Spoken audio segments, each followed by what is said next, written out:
ಸ್ವಾತಂತ್ರ್ಯ ಉತ್ಸವದ ಸಂದರ್ಭದಲ್ಲಿ ತಮ್ಮೆಲ್ಲರಿಗೂ ಹಾರ್ದಿಕ ಶುಭಾಶಯಗಳನ್ನು ಕೋರುತ್ತಾ,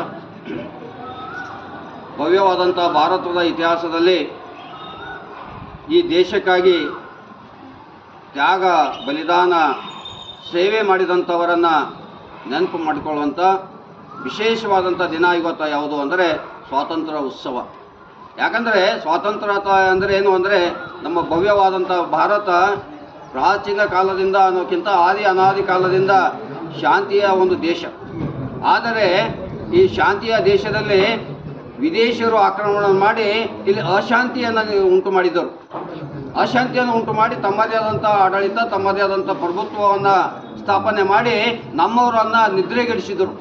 ಆ ನಿದ್ರೆಗೆಡಿಸಿದಂಥ ವಿದೇಶಿಯರನ್ನು ಭಾರತದಿಂದ ಹೊಡೆದೋಡಿಸುವಂಥ ಮಹಾನ್ ಛಲವನ್ನು ತೊಟ್ಟುಕೊಂಡು ಅನೇಕ ಮಹಾನ್ ವ್ಯಕ್ತಿಗಳು, ಅದು ಯಾರ್ಯಾರು ಅಂದರೆ ಇವತ್ತು ಭಗತ್ ಸಿಂಗ್ ಇರ್ಬೋದು, ಸುಭಾಷ್ ಚಂದ್ರ ಬೋಸ್ ಇರ್ಬೋದು, ಮಹಾತ್ಮ ಗಾಂಧೀಜಿ ಇರ್ಬೋದು, ಆಜಾದ್ ಚಂದ್ರಶೇಖರ್ ಇರ್ಬೋದು, ಡಾಕ್ಟರ್ ಬಾಬಾ ಸಾಹೇಬ್ ಅಂಬೇಡ್ಕರ್ ಇರ್ಬೋದು. ಹೀಗೆ ಸಾವಿರಾರು ಜನ ಏನು ಮಾಡಿದ್ರು ಅಂದರೆ ಈ ಭೂಮಿಗಾಗಿ ಸ್ವಾತಂತ್ರ್ಯಕ್ಕಾಗಿ ತಮ್ಮ ತ್ಯಾಗವನ್ನು ಮಾಡಿದ್ರು. ಅಷ್ಟೇ ತ್ಯಾಗ ಅಷ್ಟೇ ಅಲ್ಲ, ತಮ್ಮ ಜೀವವನ್ನು ಈ ಭೂಮಿಗಾಗಿ ಸಮರ್ಪಣೆಯನ್ನು ಮಾಡಿದಂಥ ಇತಿಹಾಸವನ್ನು ನಾವು ಮರೆಯಬಾರ್ದು. ಯಾಕಂದರೆ ಇನ್ನು ಯುವಕರು ಏನಾಗ್ತದೆ ಅಂದರೆ ದೇಶಾಭಿಮಾನ ಇಲ್ಲ, ಪ್ರೇಮ ಇಲ್ಲ, ಭಕ್ತಿ ಇಲ್ಲ. ಅಂಥ ಒಂದು ದಿನಮಾನಗಳಲ್ಲಿ ಮತ್ತೆ ನಾವು ಬದುಕ್ತಾ ಇದ್ದೇವೆ. ಅಂಥ ಒಂದು ಬದುಕಿದ್ದೇವೆ ಅಂದರೆ ಮುಂದಿನ ದಿನಗಳಲ್ಲಿ ಬಹಳ ಕಷ್ಟಕರ ಆಗ್ತದೆ ದೇಶ. ಅದಕ್ಕಾಗಿ ಪ್ರತಿಯೊಬ್ಬ ಯುವಕರು ಏನು ಮಾಡಬೇಕು, ದೇಶಾಭಿಮಾನವನ್ನು ಬೆಳೆಸಬೇಕು, ದೇಶ ಪ್ರೇಮವನ್ನು ಬೆಳೆಸಬೇಕು. ಜೊತೆ ಕುಟುಂಬದ ಬಗ್ಗೆ, ತಂದೆ ತಾಯಿಯರ ಬಗ್ಗೆ ಕೂಡ ಪ್ರೇಮವನ್ನು ಕಡಿಮೆ ಆಗ್ತದೆ, ಗೌರವ ಕಡಿಮೆ ಆಗ್ತದೆ, ಗುರುಗಳ ಬಗ್ಗೆ ಭಕ್ತಿ ಕಡಿಮೆ ಆಗ್ತದೆ.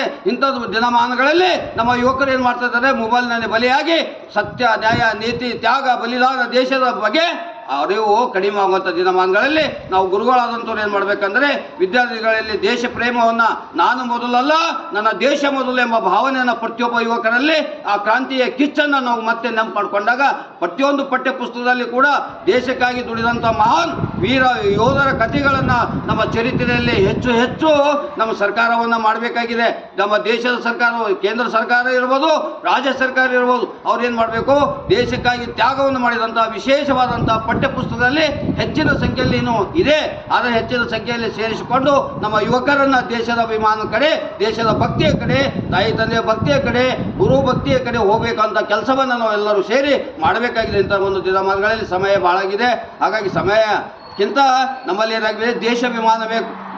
ನಾವು ಎಲ್ಲ ಬಾಲ್ಯದಲ್ಲಿ ನೋಡಿದ್ದೇವೆ. ನಾವು ಸ್ವಾತಂತ್ರ್ಯ ಉತ್ಸವ ಇರಲಿ, ಗಣರಾಜ್ಯೋತ್ಸವ ಇರಲಿ, ಬಲೋ ಭಾರತ್ ಮಾತಾ ಕಿ ಜೈ ನಮ್ಮ ಕೂಗು 1 ಕಿಲೋಮೀಟರ್ ಕೂಗು ಹೋಗ್ತಿತ್ತು. ಆದರೆ ಯುವಕರಲ್ಲಿ ಏನಾಗ್ತಿದೆ ಅಂದರೆ, ಇಲ್ಲಿಂದ ಕೇವಲ 1 ನಿಮಿಷದಲ್ಲಿ ನಾವು ಕೇಳೋಕ್ಕಾಗ ಸಾಧ್ಯ ಆಗ್ತಾ ಇಲ್ಲ. ಇಂಥ ಒಂದು ದಿನಗಳಲ್ಲಿ ಎಲ್ಲರೂ ವಿದ್ಯಾರ್ಥಿಗಳು ಹೆಚ್ಚಿನ ಸಂಖ್ಯೆಯಲ್ಲಿ ಭಾಗವಹಿಸಿ ತಾವೆಲ್ಲರ ದೇಶಾಭಿಮಾನವನ್ನು ಮೂಡಿಸಿಕೊಂಡಾಗ ಮಾತ್ರ ದೇಶ ಮೊದಲು, ನಾವು ಮೊದಲಲ್ಲ, ದೇಶ ಉಳಿದರೆ ನಾವು ಉಳಿತೇವೆ. ಆ ನಿಟ್ಟಿನಲ್ಲಿ ಎಲ್ಲರೂ ದೇಶಾಭಿಮಾನ ಬೆಳೆಸ್ಕೊಳ್ಬೇಕಂತೇಳಿ ಈ ಸಂದರ್ಭದಲ್ಲಿ ತಮ್ಮೆಲ್ಲರೆಲ್ಲ ಕರೆಕೊಂಡು ಮನವಿಯನ್ನು ಮಾಡಿಕೊಂಡು ತಮ್ಮೆಲ್ಲರೂ ಈ ಭಾಗವಹಿಸಿದರೆ ತಮ್ಮೆಲ್ಲರನ್ನ ಮತ್ತೊಮ್ಮೆ ನಮಸ್ಕಾರವನ್ನು ಸಲ್ಲಿಸಿ ನಾನು ಮಾತನಾಡ್ತೇನೆ. ಬಲೋ ಭಾರತ್ ಮಾತಾ ಕಿ, ಬಲೋ ಭಾರತ್ ಮಾತಾ ಕಿ.